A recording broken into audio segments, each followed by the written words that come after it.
ಜಗದೀಶ್ವರಿ, ನಮ್ಮನ್ನೆಲ್ಲ ಕಾಪಾಡುವಳು ನೀನೇ ಅಲ್ಲವೇ? ಶಿಕ್ಷಣಕ್ಕೆ ಎಂದು ನನ್ನ ಮೈದನ ಈಗ ಮುಗಿಸ್ಕೊಂಡು ಪಟ್ಟಣಕ್ಕೆ ಮತ್ತೆ ಒಳ್ಳೆ ಬರ್ತಾ ಇದ್ದಾನೆ.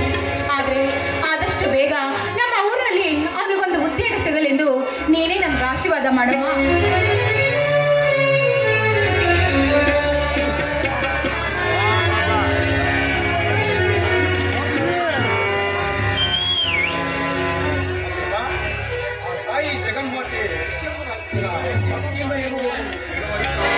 ಮತ್ತೇನು ಇಲ್ಲ ರೀ, ಮೈಲಿನ ಶಿಕ್ಷಣ ಮುಗಿಸ್ಕೊಂಡು ಬರ್ತಾ ಇದ್ದಾನಲ್ಲ, ಆದಷ್ಟು ಬೇಗ ಅವನಿಗೊಂದು ಒಳ್ಳೆ ಉದ್ಯೋಗ ಸಿಗಲೆಂದು ತಂದೆ ತಾಯಿ ಪ್ರೀತಿ ಏನೆಂದು ಅರಿಯದ ನನ್ನ ತಮ್ಮನಿಗೆ ನಿನ್ನಂತ ಅತ್ತಿಗೆಯು ತಾಯಿಯಾಗಿ ಸಿಗಲು ನಿಜಕ್ಕೂ ನಮ್ಮೆಲ್ಲರ ಪೂರ್ವಜನಾದ ಯಾಕೆ ಸ್ವಾಮಿ ಅಂತ ದೊಡ್ಡ ಮಾತೇಕೆ? ನೋಡಿ, ಮುತ್ತಿನಂತ ಗಂಡ ನೀವಿದ್ದೀರಾ, ಮಗನಂತ ಮೈದನ ಇದ್ದಾನೆ. ಹಾಗಿರುವಾಗ ನಾವೇ ಪುಣ್ಯವಂತರಲ್ವೇ? ಅಂಬಿಕಾ, ಅತ್ತಿಗೆ ಎಂದರೆ ಎಲ್ಲಿಲ್ಲದ ಪ್ರೀತಿ ಆಲಿನ ಮುದ್ದು ಮೈದನಿಗೆ ವಿದ್ಯಾಭ್ಯಾಸಕ್ಕಾಗಿ ದೂರವಿದ್ದಾನೆ. ಅವನು ಹೇಗಿರುವನೋ ಏನು, ಅವನು ಇಂದು ಊರಿಗೆ ಬರುತ್ತಿದ್ದಾನೆ. ಊಟದ ವ್ಯವಸ್ಥೆಯನ್ನು ಮಾಡು, ನಾನು ಸ್ವಲ್ಪ ಜಮೀನು ಕಡೆ ಹೋಗಿ ಬರುತ್ತೇನೆ. ಅಯ್ಯೋ ಸ್ವಾಮಿ, ನೋಡಿ ಅವನು ಬಂದೇ ಬಿಟ್ಟ, ಒಟ್ಟಿಗೆ ಎಲ್ಲರೂ ಸೇರಿ ಊಟ ಮಾಡ.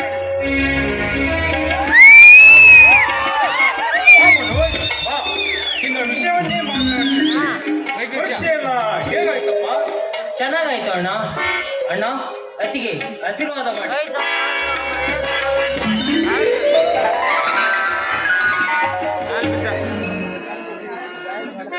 ಒಳ್ಳೇದಾಗಪ್ಪ. ನೋಡು, ಆದಷ್ಟು ಬೇಗ ನೀವು ಒಂದು ಉದ್ಯೋಗ ಸಿಕ್ಬಿಟ್ರೆ ನಾವು ಪಟ್ಟ ಕಷ್ಟನೂ ಎಲ್ಲ ಪ್ರಾರ್ಥಿತವಾಗ್ತದೆ ಅಷ್ಟೇ. ಅತ್ತಿಗೆ ಶ್ರೀರಾಮಚಂದ್ರನಂತೆ ಪ್ರತಿರೂಪವಾಗಿರುವ ಅಣ್ಣ, ಸೀತಾಮಾತೆಯಂತಿರುವ ಅತ್ತಿಗೆ, ನೀವಿಬ್ಬರು ಪ್ರತ್ಯಕ್ಷ ದೇವರಂತೆ ನನ್ನ ಕಣ್ಣೆದುರಿರುವಾಗ ಆ ಕಾಣದ ದೇವರಿಗೆ ಕೈ ಮುಗಿಯಬೇಕೆ ಅತ್ತಿಗೆ? ತಪ್ಪು ಮನೋಜ್, ತಪ್ಪು. ದೇವರಿಗೆ ಈ ರೀತಿ ನಿಂದನೆಯ ಮಾತನ್ನು ಆಡಬಾರದು. ಕಾಣದ ದೇವರು ನಮ್ಮಂತ ಕಡುಬಡುವರನ್ನು ಕೊನೆಗಾಲದಲ್ಲಿ ಎಂದೂ ಕೈ ಬಿಡುವುದಿಲ್ಲ. ನೀನು ಎಂದೂ ಮರೆಯದಿರಪ್ಪ. ಹಾಗೇನಿಲ್ಲ ಅಣ್ಣ, ನಿಮ್ಮ ಮೇಲಿರುವ ಭಕ್ತಿಗೆ ಈ ರೀತಿ ಹೇಳಿದೆ ಅಷ್ಟೇ. ನಾನೇಕೆ ನಿಮ್ಮ ಮನಸ್ಸು ನೋಯಿಸಲಿ? ನಮಸ್ಕರಿಸುವೆ, ಆಯಿತೇ? ಹೌದಪ್ಪ. ನೋಡು, ನಿಮ್ಮ ಅಣ್ಣನವರು ನಿಜವಾಗ್ಲೇ ಹೇಳ್ತಾ ಇದ್ದಾರೆ, ನೀವೆಷ್ಟು ದಿವಸ ಕಷ್ಟಪಟ್ಟು ಶಿಕ್ಷಣ ಮುಗಿಸ್ಕೊಂಡು ಬಂದಿದೀಯಾ, ಆದಷ್ಟು ಬೇಗ ನಿನಗೊಂದು ಉದ್ಯೋಗ ಸಿಕ್ಬಿಟ್ರೆ ನೀನು ಪಟ್ಟ ಕಷ್ಟಕ್ಕೂ ಪ್ರತಿಫಲ ಸಿಗುತ್ತದೆ. ಅತ್ತಿಗೆ, ಸಾಲವನ್ನು ಮಾಡಿ ಲಂಚವನ್ನು ನೀಡಿ ಸರ್ಕಾರದ ನೌಕರಿ ಸೇರಿ ಸಂಬಳ ಪಡೆಯಬೇಕೆಂಬ ಹುಚ್ಚು ಆಸೆ ಈ ನಿನ್ನ ತಮ್ಮನಿಗಿಲ್ಲ ಅಣ್ಣ, ತಮ್ಮನಿಗಿಲ್ಲ. ಅಂದರೆ ನೀನು ಹೇಳುವುದು ಕಾಸಿಲ್ಲದಿದ್ದರೆ ಕೆಲಸವನ್ನು ಯಾರು ನೀಡುವರಪ್ಪ ಈ ಕಲಿಕಾಲದಲ್ಲಿ? ಅಣ್ಣ, ಕೈಯಲ್ಲಿರುವ ಕಾಸು ಕೊಟ್ಟು ಇನ್ನೊಬ್ಬನ ಕೈಯಲ್ಲಿ ಗುಮಸ್ತನಾಗುವುದು ನನಗೆ ಇಷ್ಟವಿಲ್ಲ.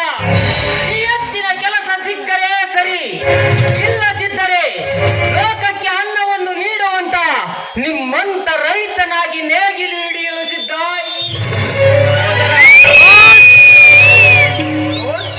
ಇದೇನು ನೀನು ಹೇಳುತ್ತಿರುವುದು? ನೀನು ನನ್ನಂತೆ ಬಡವನಾಗಿ ದುಡಿದು ಬೆವರು ಸುರಿಸುವುದಕ್ಕೆ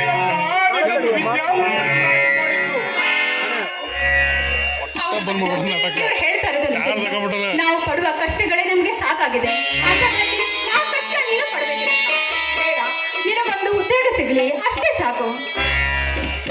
ಅತ್ತಿಗೆ, ಎಷ್ಟೋ ಕಷ್ಟಪಟ್ಟು ಓದಿದರೂ ಸಹ ನಮ್ಮಂತ ಬಡ ವಿದ್ಯಾರ್ಥಿಗಳ ವಿದ್ಯೆಗೆ ಪ್ರತಿಫಲ ಸಿಗದಂತಾಗಿದೆ ಈ ಕಲಿಯುಗದಲ್ಲಿ. ಅದಕ್ಕಾಗಿ ನಾನು ಕಲಿತ ವಿದ್ಯೆಗೆ ವಿರಾಮ ಹೇಳಿ ಅಣ್ಣನಂತೆ ರೈತನಾಗಬೇಕೆಂದೇ ಅಷ್ಟೇ. ಮನೋಜ್, ರೈತನ ಕೊರಗಿನ ಕೂಗು ಆ ದೇವನಿಗೆ ಕೇಳದಂತಾಗಿದೆ. ಈ ಕಲಿಗಾಲದಲ್ಲಿ ಭೂಮಿಯನ್ನು ತಪ್ಪು ಮಾಡುವ ಮಳೆರಾಯನೇ ನಮ್ಮ ರಾಯನಾಗಿ ಕಾಡುತ್ತಿರುವಾಗ ಹೊರಡು ಭೂಮಿಯಲ್ಲಿ ಕುಳಿತು ಕಣ್ಣೀರು ಸುರಿಯುವಂತಾಗಿದೆ. ಹೀಗಿರುವಾಗ ನಿನಗೇಕಪ್ಪ ನೇಗಿಲು ಹಿಡಿಯುವ ಆಸೆ? ಅಣ್ಣ, ಇದೇನಣ್ಣ ನೀನು ಹೇಳುವುದು? ಕೋಟಿ ವಿದ್ಯೆಗಿಂತ ಮೇಟಿ ವಿದ್ಯೆಯೇ ಮೇಲೆಂದು ಸಾರಿ ಹೇಳುತ್ತಿದ್ದ ನೀವು ಇಂದೇಕೆ ಈ ಭೂತಾಯಿಯ ಮೇಲೆ ಬೇಸತ್ತು ಮಾತನಾಡುತ್ತಿದ್ದೀರಲ್ಲ? ಬೇಡ ಮೈದನ, ನೋಡು ರೈತ ಪಡುವ ಕಷ್ಟ ಯಾರಿಗೂ ತೀರದು. ನಾವೆಷ್ಟೇ ಬಿಟ್ಟಿದ್ರು ಸಹಿತನೇ ರೈತನಿಗೆ ಬರಬೇಕಾದ ಹಣ, ಸಿಗಬೇಕಾದ ಉದ್ಯೋಗ ಎಂದಿಗೂ ಸಿಕ್ಕೇ ಇಲ್ಲ. ಅದಕ್ಕೋಸ್ಕರ ಈ ರೈತ ಪಡುವ ಕಷ್ಟ ನಿನಗೆ ಬೇಡಪ್ಪ. ನಿನಗೆ ಪಡುವ ವಿದ್ಯಾ ಬರಲಿ, ನೀನು ಆವಾಗಲೇ ಚೆನ್ನಾಗಿರ್ತೀಯ. ಅತ್ತಿಗೆ, ಬಡತನವಿದೆ ಎಂದು ಭೂತಾಯಿಯ ಮೇಲೆ ಬೇಸತ್ತು ಮಾತನಾಡುವುದೇಕೆ? ಈ ಭೂಮಿಯನ್ನು ನಂಬಿದ ನಮ್ಮಂತ ಬಡ ರೈತರನ್ನು ಈ ಭೂತಾಯಿ ಎಂದಾದರೂ ಕೈ ಹಿಡಿಯುತ್ತಾಳೆ? ಹಾಗೆ ಆಗಲಿ ಮನೋಜ್, ನಿನ್ನ ಆಸೆಯಂತೆ ಆಗಲಿ. ಈ ಭೂತಾಯಿಯು ನಮ್ಮಂತ ಬಡ ರೈತರ ಬಾಳಿಗೆ ಬೆಳಕಾಗಿ ಬರಲಿ ಎಂದು ಆ ತಾಯಿ ಜಗನ್ಮಾತೆ ಚೆಮ್ಮನ ಹತ್ತಿರ ಬೇಡಿಕೊಳ್ಳೋಣ. ಹಾಗೆ ಆಗ್ಲಿ. ನೋಡು ಮನೋಜ, ನಿಮ್ಮ ಅಣ್ಣ ಏನ್ ಹೇಳ್ತಾರ ಅದನ್ನ ಕೇಳು. ಸಿಹಿ ಅಡಿಗೆ ಮಾಡ್ತೀನಿ, ಎಲ್ಲರೂ ಸೇರಿ ಊಟ ಮಾಡೋಣ. ನಿಲ್ಲಿ ಅತ್ತಿಗೆ, ನಾವೆಲ್ಲರೂ ಸೇರಿದ ಹರುಷದ ದಿನದೊಂದು ನಿಮ್ಮ ಮಧುರ ಕಂಠದಿಂದ ಒಂದು ಹಾಡನ್ನಾದರೂ ಹಾಡಿ ಹೋಗೋಣ. ಆಯ್ತಪ್ಪ, ನೀನ್ ಹೇಗೆ ಹೇಳ್ತೀವ ಹಾಗೆ.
ತಿಂಗಳಿಗೆ ಪ್ರೀತಿ ಕರಗಲು ಸಾಧ್ಯವೇ?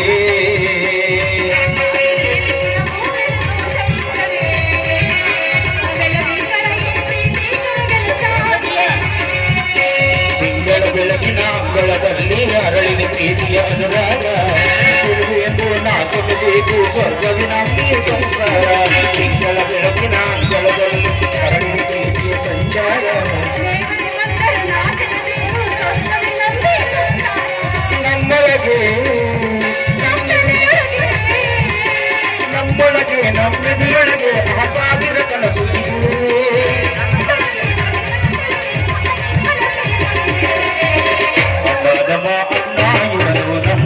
ಜೀವರು ಕೋಟಿ ಜನ್ಮ ಬಂದರು ಕೋಟಿ ಗೋಪರು